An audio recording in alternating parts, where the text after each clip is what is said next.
Hello dears, welcome back to your family. അപ്പോൾ ഇന്ന് എൻ്റെ ബർത്ത്ഡേ ആണ് കേട്ടോ. അപ്പോൾ അതിൻ്റെ ഒരു ചെറിയൊരു വ്ളോഗ്, രാവിലെ അമ്പലത്തിൽ പോയി ക്ഷേത്രത്തിൽ പോകുന്ന വീഡിയോ ഒക്കെ എടുക്കാമെന്നൊക്കെ വെച്ചതാണ്. പക്ഷേ പറ്റിയില്ല, പോകാൻ പറ്റാത്തൊരവസ്ഥയായിരുന്നു. അത് കഴിഞ്ഞത് വൈകുന്നേരം ആയപ്പോഴത്തേക്ക് അപ്പോൾ ചേട്ടൻ വന്നപ്പോഴേ ഞാൻ പുറത്തോട്ട് ഫോണും കൊണ്ട് വന്ന്. എനിക്കറിയായിരുന്നു ഇന്ന് എനിക്ക് കേക്ക് കിട്ടും എന്ന്. ആൾ വലിയ സർപ്രൈസ് തരാമെന്നൊക്കെ വെച്ച് വന്നതാണ്. അപ്പോൾ സാധാരണ 8 മണിക്ക് വരുന്ന ആൾ 8:30 9 മണിയായിട്ടും കാണുന്നില്ലായിരുന്നു. അപ്പോഴേ എനിക്ക് ഉറപ്പായിരുന്നു കേക്ക് എന്തായാലും മേടിക്കാൻ പോയതായിരിക്കും. പിന്നെ അതിൻ്റെ എന്തൊക്കെയോ ബർത്ത്ഡേയുടെ 24 എനിക്ക് 24 വയസ്സായി. അപ്പോൾ അതിൻ്റെ എന്തൊക്കെയോ സാധനങ്ങളൊക്കെ മേടിച്ചുകൊണ്ടാണ് വന്നത്. അപ്പോൾ വന്നപ്പോഴേ ദേവുട്ടിയുടെ കയ്യിലോട്ട് കൊടുത്തു കേട്ടോ. അപ്പോൾ ചേട്ടനത് നോക്കുമോ, ഇത് എങ്ങനെയാണ് ഇത് വീർപ്പിക്കുന്നത്, ഇത് ഫോണിലൊക്കെ നമ്മൾ മേടിച്ചിട്ടുണ്ട്, എന്നാലും ഇത് എങ്ങനെയാണെന്ന് അറിയത്തില്ല. അപ്പോൾ അതൊക്കെ നോക്കിക്കൊണ്ടിരിക്കുകയാണ്. അപ്പോൾ ഞാൻ പറഞ്ഞു അവിടെ ഒരു ചെറിയൊരു ഇതുണ്ട്, ഹോളുണ്ട്, അതിലൂടെയാണ് വീർപ്പിക്കുന്നതെന്നൊക്കെ ഞാൻ പറഞ്ഞു കൊടുത്ത്. അപ്പോൾ ആളത് നോക്കിക്കൊണ്ടിരിക്കുക എങ്ങനെയാണ്. അപ്പോൾ ആൾക്കെല്ലാം തന്നെ ചെയ്യണം, അതിൻ്റെ ഒരു ഇതിൽ നിൽക്കുകയാണ്. അപ്പോൾ അങ്ങനെ നോക്കിക്കൊണ്ടിരിക്കണം കേട്ടോ എങ്ങനെ ചെയ്യേണ്ടതെന്നൊക്കെ. അങ്ങനെ ആ സമയത്ത് എന്നോട് പറഞ്ഞു പോയി ഡ്രസ്സൊക്കെ മാറ്, കേക്ക് മുറിക്കാൻ സമയമായി. അപ്പോൾ എനിക്ക് പുതിയ ചുരിദാറൊക്കെ എടുത്തു തന്നെ കേട്ടോ. ഇതാണ് എൻ്റെ ഏട്ടനെടുത്ത് തന്നെ എൻ്റെ ബർത്ത്ഡേ പിറന്നാൾ കൂടി. അപ്പോൾ ആളിങ്ങനെ വന്ന് ഇരിപ്പുണ്ട് കേട്ടോ. നല്ല സർപ്രൈസ് തരാമെന്നൊക്കെ വെച്ചിരുന്നതാണ്. അതിൻ്റെ ചെറിയൊരു ഇതുണ്ട് കേട്ടോ. അപ്പം സത്യം പറഞ്ഞാൽ വീഡിയോയിലൊന്നും വരുന്ന ആൾക്ക് വലിയ പിടുത്തമൊന്നും ഇല്ല, എന്നാലും ഞാൻ പറഞ്ഞ് പിടിച്ചിരുത്തുന്നതാണ് കേട്ടോ. പറഞ്ഞേ കേൾക്കട്ടെ. Happy birthday. അപ്പം ഞാനങ്ങനെ പുതിയ ഉടുപ്പൊക്കെ ഇട്ടപ്പോഴത്തേക്കും ദേവുട്ടിക്കും ഉടുപ്പ് ഇങ്ങനെ ആ ഉടുപ്പ് ഇട്ടത് പോരാ, വേറെ വേണമെന്നൊക്കെ പറഞ്ഞു. അപ്പോൾ അവന് പിന്നെ ഒരു ഉടുപ്പൊക്കെ ഇട്ട് കൊടുത്ത്. ആ 24-ൻ്റെ 4 അവനത് കീറിക്കളഞ്ഞു കേട്ടോ. ഒരുവിധം എങ്ങനെയോ വീർപ്പിച്ചൊക്കെ വെച്ചാണ് അവനത് പൊട്ടിച്ച് കളഞ്ഞു.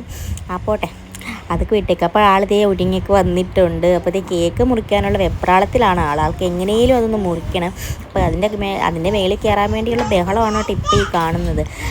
അപ്പോൾ അതായത് ഏട്ടൻ പറഞ്ഞ് നിൽക്കി നമുക്ക് മുറിക്കാം, അമ്മയും കൂടെ വരട്ടെ എന്നൊക്കെ പറഞ്ഞൊക്കെ ഒരു വിധത്തിൽ നിർത്തിയേക്കുവാണ്. അപ്പോൾ എന്നോട് ഇതൊന്നും പറഞ്ഞിട്ടില്ലായിരുന്നു, കേക്ക് മേടിക്കുമെന്നോ ഒന്നും അതിനെക്കുറിച്ചൊന്നും മിണ്ടിയിട്ടില്ലായിരുന്നു. പക്ഷേ എനിക്കറിയാമായിരുന്നു കേക്ക് മേടിക്കുമെന്നോ എനിക്ക് ഡ്രസ്സ് എടുക്കുമെന്നും ഒക്കെ എനിക്കറിയായിരുന്നു. അപ്പോൾ ആൾ സർപ്രൈസ് വരാമെന്നൊക്കെയാണ് വിചാരിച്ചത്. പക്ഷേ വന്നപ്പോഴത്തേക്കും ഞാൻ കേക്ക് കണ്ടപ്പോൾ കേക്ക് വന്നല്ലോ എന്നാണ് പറഞ്ഞത്. അപ്പോൾ ഈ കേക്കിൽ പേരൊക്കെ എഴുതിയ ചേട്ടനാണ് കേട്ടോ. അപ്പോൾ ആൾക്ക് വലിയ അയ്യോ സർപ്രൈസായിട്ട് നിനക്ക് എന്ത് മനസ്സിലായോ എന്നൊരു മട്ടായിരുന്നു കേട്ടോ.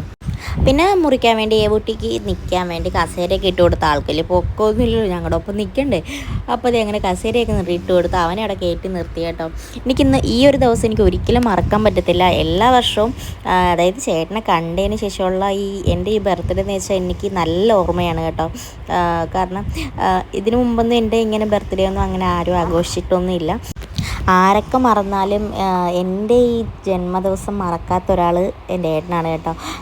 പിന്നെ എൻ്റെ ചിറ്റ അങ്ങനെയുള്ളവരൊക്കെ മറക്കത്തില്ല പ്രിയപ്പെട്ടവർ. എങ്കിലും ഏട്ടനൊരിക്കലും മറക്കത്തില്ല. ഈ ദിവസം ഞാൻ മറന്നാലും മറക്കത്തില്ല. അത്രയ്ക്ക് ഈ ഒരു ദിവസം എന്ന് വെച്ചാൽ എനിക്ക് ഏറ്റവും പ്രിയപ്പെട്ടതായിട്ട് എന്നെ എങ്ങനെയൊക്കെ സന്തോഷിപ്പിക്കാവോ അങ്ങനെയൊക്കെ സന്തോഷിപ്പിക്കുന്നുണ്ട് ആൾ. ഡ്രസ്സ് എടുത്ത് തരികയും കേക്ക് മേടിച്ച് തരികയും എനിക്കിഷ്ടമുള്ള ഫുഡ് മേടിച്ച് തരികയും ചിലപ്പോഴൊക്കെ ഏട്ടൻ ഉണ്ടാക്കി തരും കേട്ടോ.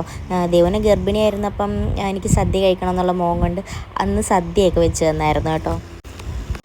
ഇത്രയൊക്കെ ഞാൻ ആഗ്രഹിക്കുന്നുള്ളൂ. ഈ ഒരു ചെറിയൊരു ദിവസം ഇങ്ങനെയൊക്കെ കടന്നു പോയി. ഇപ്പം എനിക്ക് വയസ്സ് 24ആയി. 24ാമത്തെ വയസ്സിലും ഇങ്ങനെയൊക്കെ എനിക്ക് ചെറിയ രീതിയിലൊക്കെ ആഘോഷിക്കാൻ പറ്റുന്നത് എൻ്റെ ഏട്ടൻ്റെ ഒരു ഇതുകൊണ്ട് മാത്രമാണ്. ഇതൊന്നും ആരെയും കാണിക്കാനോ വീഡിയോയുടെ മുന്നിൽ പ്രദർശിപ്പിക്കാനോ വേണ്ടി ചെയ്യുന്നതൊന്നും അല്ല കേട്ടോ. എന്നെ സന്തോഷിപ്പിക്കുന്ന ആൾക്ക് അങ്ങനൊരു മൈൻഡ് ഉള്ളതുകൊണ്ടാണ്. പുള്ളിക്ക് പൊതുവേ വീഡിയോയുടെ മുന്നിൽ വരാനോ വീഡിയോസ് എടുക്കാനോ അങ്ങനെയുള്ള ഇൻട്രസ്റ്റ് ഒന്നും ഇല്ല. ഇതൊന്നും എടുത്ത് വീഡിയോയിലൊന്നും ഇടാനും അങ്ങനെ താല്പര്യമൊന്നും ഇല്ലാത്ത ആളാണ്. ഇതൊക്കെ എൻ്റെ ഒരു സന്തോഷത്തിൽ നമുക്ക് അങ്ങോളം ഓർത്ത് വെക്കാനുള്ളൊരു മെമ്മറീസ് അത് നമ്മുടെ ഫോണിൽ നിന്ന് പോയാലും യൂട്യൂബിൽ നിന്നും ഒരിക്കലും പോവില്ലല്ലോ. അതുകൊണ്ടാണ് കേട്ടോ ഇതൊക്കെ ഇടുന്നതും.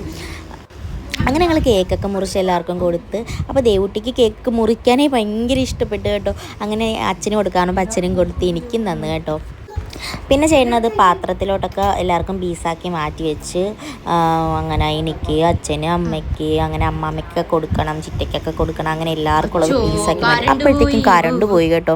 കറണ്ട് പോയി വന്നപ്പോഴത്തേക്കും എനിക്ക് ഏറ്റവും ഇഷ്ടപ്പെട്ട ഒരു ഫുഡിലൊരാണ് ബിരിയാണി. അങ്ങനെ ബിരിയാണിയൊക്കെ കഴിച്ചിട്ടുണ്ട്. ഫേവറേറ്റ് ആയിട്ട് ചിക്കൻ കാലൊക്കെ ഉണ്ട് കേട്ടോ എനിക്ക്. അപ്പോൾ അതൊക്കെ കഴിച്ചുകൊണ്ടിരിക്കുവാണ്. കറണ്ട് പോയി 1 മണിക്കൂറോളം ഞങ്ങൾ പോസ്റ്റായിരുന്നു കേട്ടോ. അപ്പം ഇന്നത്തെ ഞങ്ങളുടെ ബർത്ത്ഡേ ആഘോഷിക്കും ഇത്രയൊക്കെ ഉള്ളു.